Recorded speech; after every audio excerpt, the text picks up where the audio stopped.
ఇప్పుడు ప్రత్యేక హోదా ఇవ్వలేదు, పాచిపోయిన లడ్లు ఇస్తారా అన్న పవన్ కళ్యాణ్ నిస్సిగ్గుగా వెళ్ళి భారతీయ జనతా పార్టీతో పొత్తులోకి వెళ్ళాడు. దక్షిణ భారతదేశం వాళ్ళని కుక్కల్లాగా చూస్తున్నాడు నరేంద్ర మోడీ. ఈ భారతీయ జనతా పార్టీ ఎన్నికలు వచ్చినప్పుడు యుద్ధం తీసుకొని వస్తుందని చెప్పి మాట్లాడిన పవన్ కళ్యాణ్ మళ్ళీ అది భారతీయ జనతా పార్టీతో వెళ్ళి సంసారం చేస్తున్నాడు. ఈ మోడీ నువ్వెవడు, అసలు నీకంటే నేను గొప్పవాడిని, ఈ రాష్ట్రానికి ద్రోహం చేసిందే మోడీ, నల్ల బెలూన్లు వదులుతున్నా, పెళ్ళాన్ని చూసుకుని వెళ్ళాడు, ఈ దేశాన్ని పరిపాలిస్తాడా అని చెప్పి అసెంబ్లీ సాక్షిగా మాట్లాడిన చంద్రబాబు నాయుడు నిస్సిగ్గుగా వెళ్ళాడు. వీళ్ళంటే వెళ్ళారు, వీళ్ళ దగ్గర సిగ్గు లేదు, తీసుకునేవాడికి సిగ్గు ఉండాలిగా. అంటే ఒకటో రెండో ఎంపీ సీట్ల కోసం భారతీయ జనతా పార్టీ నిజంగా ఇంత దిక్కుమాలిన స్థితికి వెళ్ళిందంటే ఇంకేందండి, వాళ్ళు దేశవ్యాప్తంగా 300 గెలుస్తాం 400 గెలుస్తాం చెప్పుకోవడానికన్నా ఉండాలిగా. అరే నిన్ను తిట్టి నీ పెళ్ళాన్ని తిట్టినాడిని, నీ మీద రాళ్ళు వేసినాడిని, లేదో 2 సీట్లు 3 సీట్లు ముష్టెత్తా అంటే తీసుకునే స్థాయిలో మీరు ఉన్నారని అంటే, కానీ వైఎస్ఆర్ కాంగ్రెస్ పార్టీ బీజేపీ వ్యూహాన్ని అర్థం చేసుకోలేకపోతుందేమో అని అనిపిస్తాం. సార్ వాళ్ళ వ్యూహాలతో అసలు మాకేం పని, అసలు మాకు వేరే రాజకీయ పార్టీలతో ఏం పని?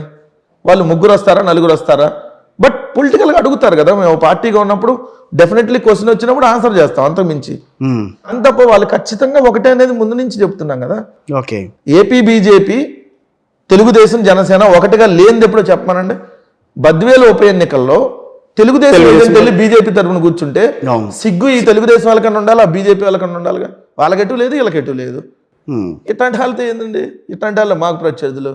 అరే గెలిచినా ఓడినా దమ్ముగా సింగిల్గా చిటికేసి రమ్మంటున్నాం, సిద్ధంగా ఉన్నాం 175 సీట్లు 175 కొట్టడానికి అని మేము సిద్ధంగా వన్ సైడ్గా వస్తుంటే 175లో వైఎస్ఆర్ కాంగ్రెస్ పార్టీ నుంచి పోయిన కొంతమందికి సీట్లు, జనసేన నుంచి కొంతమందికి సీట్లు, బీజేపీ నుంచి కొంతమంది సీట్లు, కొంతమంది తెలుగుదేశం వాళ్ళకి సీట్లు. ఇలా మాకు పోటీ అదే కదా.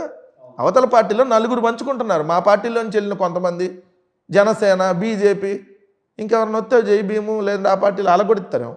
వీళ్ళు మాకు పోటీ ఏందండి, కొంచెం ఓవర్ కాన్ఫిడెన్స్ ఏమో కదా. మంచి చేశాం కాబట్టి, మంచి చేసిన వాళ్ళని ప్రజలు ఆశీర్వదిస్తారు కాబట్టి కాన్ఫిడెంట్గా ఉన్నాం, నాట్ ఓవర్ కాన్ఫిడెంట్. మేము చేశాం కాబట్టి దమ్ముగా ఛాలెంజ్గా కాలర్ పైకి ఎగరేసి ఎస్ మంచి జరిగితే ఓటేయండి కిషోర్ అన్న, మీ కుటుంబానికి మంచి జరగకపోతే ఏదన్నా, కానీ దయచేసి ఆ దొంగలు చెప్పే మాత్రం నమ్మొద్దన్నా. ఇది మేము అడుగుతున్నాం. ఒక ప్రభుత్వం 77 ఏళ్ల స్వాతంత్ర భారతదేశ చరిత్రలో నా ప్రభుత్వం ద్వారా మీ కుటుంబానికి మంచి జరిగితేనే ఓటేయండి, అదే చెప్పండి, అదే జగనన్న చెప్పాడని చెప్పండి అంటున్నాడు. పథకాల ద్వారానే మంచి జరుగుతుందని చూపిస్తున్నారు తప్పించి అభివృద్ధి అనేది ఎక్కడ జరిగిందనే విషయంలో మీరు మాట్లాడలేదు. లిస్ట్ చదువుతారు 2 నిమిషాలు, నాకు టైం ఉంది. ఇది అభివృద్ధి కాదు అన్నటికి కళ్ళు ఉన్నాయా, కళ్ళు కనపట్టలేదా, లేదంటే అభివృద్ధి అంటే ఏందో అని చెప్పానండి. ఎవడైతే రోజు అభివృద్ధి లేదంటున్నాడు కదా. అభివృద్ధి 2 రకాలు నా దృష్టిలో. ఒకటి మానవ అభివృద్ధి. ఈరోజు కిషోర్ గారి పరిస్థితి ఎలా ఉంది, నిన్న ఎలా ఉంది, రేపు ఎలా ఉండబోతుంది. నిన్నటి నుంచి ఈరోజు మీరు మెరుగైన పొజిషన్లో ఉంటే మీరు అభివృద్ధి చెందినట్టు. ఇంతకు మించి రేపు పొద్దున వెళ్తారనంటే అభివృద్ధి చెందుతున్నట్టుగా దాన్ని భావించాలి. ఆ కోణంలో 2014 నుంచి 19 దాకా ఆంధ్రప్రదేశ్ రాష్ట్ర ప్రజల జీవన ప్రమాణ శైలి ఎలా ఉంది, 19 నుంచి 24 దాకా ఎలా ఉంది, మార్పు జరిగిందా లేదా, అంతకుముందున్న పరిస్థితుల్లో అంతకుముందున్న చదువులు పరిస్థితులు ఎలా ఉన్నాయి, ఇప్పుడున్న చదువుల పరిస్థితులు ఎలా ఉన్నాయి, అంతకుముందున్న వైద్యం పరిస్థితి ఎలా ఉంది, ఇప్పుడున్న వైద్యం పరిస్థితి ఎలా ఉంది, పేదరికం తగ్గితే అభివృద్ధి చెందినట్టు కాదా, తలసరి ఆదాయం పెరిగితే అభివృద్ధి చెందినట్టు కాదా, దేశానికి జీడిపి అలా రాష్ట్రానికి జిఎస్డిపి వృద్ధి రేటు 11.43%తో దేశంలో నెంబర్ 1, ఇది అభివృద్ధి చెందింది కాదా, ప్రతి గ్రామంలో 4 బిల్డింగులు కట్టి స్కూళ్ళు బాగు చేసుకుంటే అభివృద్ధి కాదా, 20,000 కోట్లతో 4 పోర్టులు 10 ఫిషింగ్ హార్బర్లు 6 ఫిష్ ల్యాండ్ సెంటర్లో ఇవన్నీ నిర్మాణాలు జరుగుతుంటే ఇది అభివృద్ధి కాదా? ఏంటి అభివృద్ధిని అడుగుతున్నా. 17 మెడికల్ కాలేజీలు వస్తే అభివృద్ధి కాదంట. దేశవ్యాప్తంగా 11 పారిశ్రామిక కారిడార్లు వస్తే 3 కేవలం ఆంధ్రప్రదేశ్కి తెచ్చుకోగలిగితే ఇది అభివృద్ధి కాదంట. కంపెనీలు వస్తే అభివృద్ధి కాదంట, ఉద్యోగాలు వస్తే అభివృద్ధి కాదంట. ఏంటి అభివృద్ధి? వీళ్ళ దృష్టిలో అభివృద్ధి అంటే బాహుబలి సినిమాలో గ్రాఫిక్స్ వేసి చూపించినట్టుగా ఆ కరకట్ట చంద్రబాబు నాయుడు కొంపమ్మటే ఏదైనా గ్రాఫిక్స్ వేసి చూపించి ఇడ్లీ పాత్ర వంగింది, కుక్కర్ పాత్ర పడుకుంది, ఇట్లా డిజైన్లతో కడతా ఉంటే ఇదే అభివృద్ధి. ఏంటి సార్ ప్రతి ఒక్కటి ఫ్యాషన్ అయిపోయింది, అభివృద్ధి లేదు అభివృద్ధి లేదు. ఏంది అభివృద్ధి? అసలు అభివృద్ధి లేదన్నాడు. అభివృద్ధి అంటే ఏమో చెప్పానండి సార్. ఇది అభివృద్ధి అని నేను చెప్తున్నా, బల్లగుద్ది ఛాలెంజ్ విసిరి చెప్తున్నా. పారిశ్రామిక వృద్ధి రేటు పెరిగింది, ఈజ్ ఆఫ్ డూయింగ్ బిజినెస్లో నెంబర్ 1 ఉన్నాం. ఇవన్నీ అభివృద్ధి ఇండెక్స్లు. పేదరికం తగ్గితే అభివృద్ధి కాదంటున్నారు, పేదరికం పెరిగితే అభివృద్ధి వీళ్ళ దృష్టిలో.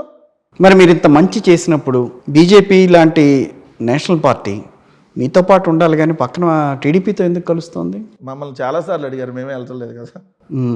మమ్మల్ని ఇప్పుడు అడగటం కాదు.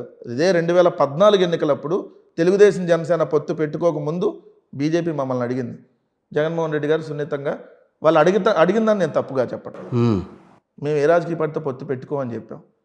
ఇదే ఎన్డీఏలో తెలుగుదేశం బయటకు వచ్చిన తర్వాత మమ్మల్ని ఎన్డీఏలో జాయిన్ అవ్వమని అడిగారు, కానీ మేము జాయిన్ అవ్వమని చెప్పాం. మళ్ళీ జగన్మోహన్ రెడ్డి గారు గెలిచిన తర్వాత కేంద్ర మంత్రి పదవులు ఇస్తాం జాయిన్ అమ్మన్నారు.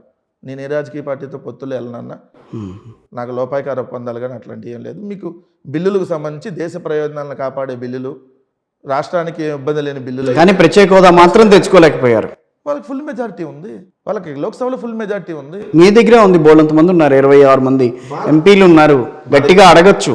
సార్ గట్టిగా అడుగుతున్నారా లేదా అనేది పార్లమెంట్ సమావేశాలు చూస్తే అర్థమవుతుంది. మేము మోడీ గారిని తిట్టలా, ఇప్పుడు అదే అమిత్ షా గారిని కొట్టలా, ఇప్పుడు అదే ఆ ప్రత్యేక హోదా అంశమే ఈరోజు మళ్ళీ పైకి లేచింది. మీ కారణంగానే పైకి లేచింది. వైఎస్ఆర్ కాంగ్రెస్ పార్టీ తేలేకపోయింది కాబట్టే పైకి మళ్ళీ ఆ అంశాన్ని పట్టుకుని కాంగ్రెస్ పార్టీ మాట్లాడుతోంది. ఇటు పక్కన టీడీపీ బాచిలడ్డు అన్నా, మేము ప్యాకేజ్ తీసుకున్నాం అన్నా కూడా అది మాట్లాడుతుంది ఈ రోజున. మీరు అడిగినా లేదంటే ఇప్పుడు 0 సీట్లు ఉన్న కాంగ్రెస్ పార్టీ అడిగినా, కొత్తగా వచ్చిన ఆర్టిస్ట్ శర్మిల గారు అడిగినా, ఎవరు అడిగినా ఇది లైవ్లో ఉందంటే జగన్మోహన్ రెడ్డి గారి కారణం. ప్రత్యేక హోదా ముగిసిపోయిన అధ్యాయం అని చెప్పి అసెంబ్లీలో తీర్మానం చేసి ప్రత్యేక హోదా వద్దు ప్యాకేజ్ కావాలని తీర్మానం చేసి పంపించిన చంద్రబాబు నాయుడు యూటర్న్ తీసుకున్నాడంటే కారణం ఏంటి? జగన్మోహన్ రెడ్డి గారు ఆ రోజు ప్రత్యేక హోదా మీద నిలబడటమే కదా. మా దగ్గర నుంచి ఎంపీల చేత రాజీనామాలు చేయించి దాన్ని లైవ్లో ఉంచింది మేం కాదా? ఓకే, ఇప్పటికీ స్టిల్ దాన్ని ప్రధానమంత్రి గారు డైరెక్ట్గా ఓపెన్గా లక్షలాది మంది సమక్షంలో అడిగారు. రహస్యంగా అడిగింది కాదు కదా. విశాఖపట్నం మీటింగ్లో అవును, ప్రధానమంత్రి మోడీ గారితో, సార్ మాకు ఎటువంటి రాజకీయాలు మీతో లేవు, సో మా రాష్ట్రానికి ప్రత్యేక హోదా, పోలవరానికి పూర్తి నిధులు ఇవి ఉన్నాయి, అర్థం చేసుకొని దీన్ని పెద్ద మనసు చేసుకొని చెయ్యండి అని అడిగారు. అంతే తప్ప మోడీ నీ భార్య ఎక్కడ ఉంది, నువ్వు ఇస్తావా లేదంటే చెప్పులు తీసుకొని అంతా పేకలు వీసిదాం ఈ కాదు కదా. ఈ టైపు పోరాటాలు అయితే మేము చేయలేం. కాదు, టీడీపీ ఫ్రస్ట్రేషన్లో ఉందా ఈ రోజున? వైఎస్ఆర్ కాంగ్రెస్ పార్టీ ఫ్రస్ట్రేషన్లో ఉందా? ఏంటని అంటారు అసలు? ఒక్క మాట కొన్ని సిచ్యువేషన్స్ చూస్తే అట్లా అనిపిస్తుంది, కాదని అంటారా? వెళ్ళిపోయే వాళ్ళు వెళ్ళిపోతున్నారు, పార్టీకి సంబంధించి సీనియర్లంతా కూడా బయటకు వెళ్ళిపోయారు చాలామంది. అయినా ఎంతమంది అనేది మీకు తెలుసు కదా, నేను ఎందుకు చెప్పడం. 6 7 లేకపోతే 8 మంది, ఓ 10 మంది వేసుకుందాం మొత్తం. 2019 ఎన్నికలప్పుడు మా పార్టీలోకి 6200 మంది వచ్చారు. మండల స్థాయి నుంచి జిల్లా స్థాయి నాయకులు, రాష్ట్ర స్థాయి నాయకులు 6200 మంది జాయిన్ అయ్యారు వైఎస్ఆర్ కాంగ్రెస్ పార్టీలో. ఇప్పుడు ఏదో మా పార్టీలో 6 తెలుగుదేశంలో పోతొద్దంలా చూపిస్తారు. అధికార పార్టీలోంచి వెళ్తుంటేనే పోతొద్దంలో చూపిస్తున్నారు. ఆ రోజు కూడా అధికార పార్టీ నుంచి 6000 మంది వచ్చారు మా పార్టీలోకి. మేము ఆ రోజు ప్రతిపక్షం. సో ఇక్కడ మార్పులు చేర్పులు జరిగినప్పుడు సీట్లు రానటువంటి వాళ్ళు వెళ్తారు. ఇప్పుడు దాంట్లో నేను అంతగానో కొన్ని ఎక్స్ప్లెయిన్ చేయాల్సిన అవసరం ఉంది. ఎందుకంటే ఇక్కడ పార్థసారథికి సీట్ లేదని చెప్పాం, అక్కడ ఖాళీగా ఉంది, పోయాడు సీటు. ఓకే, అదేవిధంగా వసంత కృష్ణప్రసాద్ సీట్లో బీసీకి ఇవ్వాలనుకున్నాం, పోయాడు అక్కడికి.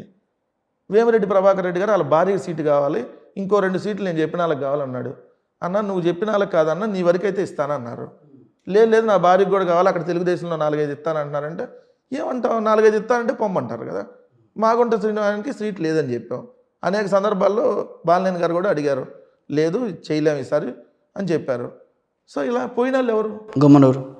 గుమ్మనూరు జయరాము మొన్నటిదాకా దొంగ కదా సార్. అదేంటి నేను చెప్పలా, ఇదే లోకేష్ కబ్జా చేశాడని ప్రూఫ్ చూపించి ల్యాండ్ కబ్జా చేశాడు, బెంజ్ మంత్రి మొత్తం పేకాట ఆడిస్తాడు పక్క రాష్ట్రాల బోర్డర్లో, అసలు మొత్తం ఇదంతా దొంగలేడు అన్నాడు కదా. ఈరోజు పుణ్యాత్ముడు పరమాత్ముడు అయిపోయాడా?